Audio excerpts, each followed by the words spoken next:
this is Raman. In this video, we will take a look at the step-by-step process on how to buy a house. So let's dive in.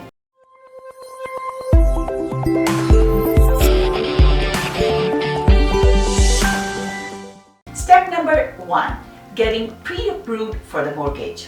The reason this step is very important is because you need to know exactly what type of house would fit your budget. I've seen clients look at houses that are below their budget. In this case, you're shortchanging yourself. You won't be able to get the type of house you're looking for, and in a few years, you may have to move once again. Other times, I've seen clients look at houses that are beyond their budget.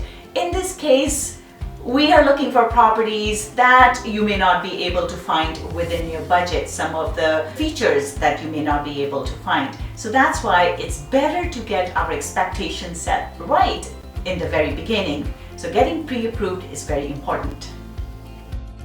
Step number 2, find a realtor you like and trust. It's important to work with a professional because realtors will have access to information that you may not be able to find on your own. For example, understanding the property valuations and also finding out prices for properties, the price that the property recently sold for, so that going in, you have an idea of what kind of offer to make. Another reason you want to use a realtor is because they are able to understand the legal side of the transactions. This is one of the biggest purchases you're going to make in your life. So you want to make sure that there are no legal issues when you are putting an offer or buying a property. Step number 3, figure out the type of house you're looking for. There are different types of residential properties. You could buy a condominium, a townhouse, duplex, single-family detached house. It's very important to understand what type of a property you're looking for and something that will suit your needs. Another thing we want to look at this point would be the city assessed value. Generally, the city assessed value is not the true market value of the property because it is historical figure. The valuations are done on July 1st of the previous year. So by the time you're ready to make an offer, the market may have shifted. However, the city assessed value will give us an idea of where we should be putting an offer at. When the market is going up, the market value will be higher than the city assessed value. And when the market is going down, in that case, the city assessed value may be higher than the offer price that you will be going in with. Step number 4 is viewing homes. This is the fun part. Once you know what type of property you want, your realtor will be able to get you a list of properties that are available on the market. Then you'll be able to look at those properties and decide which ones you want to look at. This is where things get really exciting and we go into the homes and we see, will the house meet our needs? Before making an offer, your realtor will be able to give you a comparative market analysis of other properties that are listed in the neighborhood that are similar to the property that you're looking at. This will help you determine the offer price. At this point, we also want to take a look at the title of the property to make sure there are no problems like liens on the title, which will have to be cleared before the property gets transferred. Step number 5, making an offer.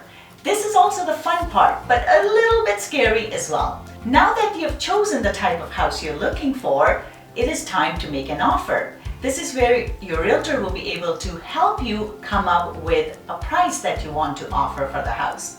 When making an offer, just make sure that you're not lowballing too much because then the seller may get offended. And also put yourself into the seller's shoes. Would you be willing to throw away your property? A reasonable offer will help us negotiate better and be able to come with terms that will suit you. Step number 6, removing conditions. This is another exciting step. When we put an offer in, there will be conditions like the property inspection condition as well as the financing condition. Once you have an offer in place, the bank will then be able to get you a firm approval for the property. At this point, we will be able to then remove the financing condition. As for the home inspection condition, you will have the property inspector come in and take a look at the house, and the property inspector will be able to tell you if there are any issues with the property. If there are no major issues, then we can remove this condition as well. Once the conditions are removed, the property is officially yours. Congratulations. Step number 7, the closing. This is the most exciting part of this entire process. This is when you get to move into your property. The closing process is also important. There are a few things that you need to understand about the closing process. This is where your lawyer will be working with you to make sure the property gets transferred in your name.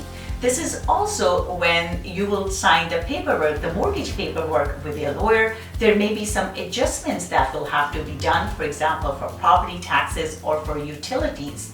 And we will also make sure that everything is clean for the title. Once everything is done, you will actually get the key for the property. Usually you get the key for the property after 12 o'clock on the possession day.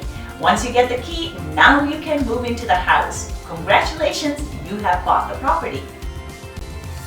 So this is the step-by-step process that you will follow when you go buy a property. If you need any help in purchasing a property, please feel free to give me a call at 587-936-7779 and I'll be happy to assist you with your home purchase. That's it for today, and I'll see you next time.